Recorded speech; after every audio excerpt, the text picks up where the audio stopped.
একটি সার্বভৌম সমাজতান্ত্রিক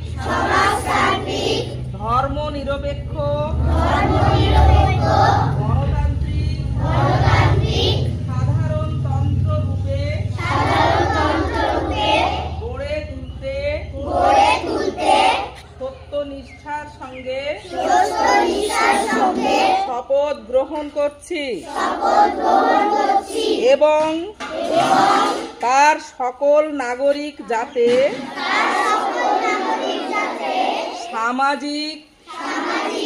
অর্থনৈতিক ও রাজনৈতিক ন্যায় বিচার, চিন্তা, মত প্রকাশ, বিশ্বাস, ধর্ম এবং উপাসনার স্বাধীনতা, সামাজিক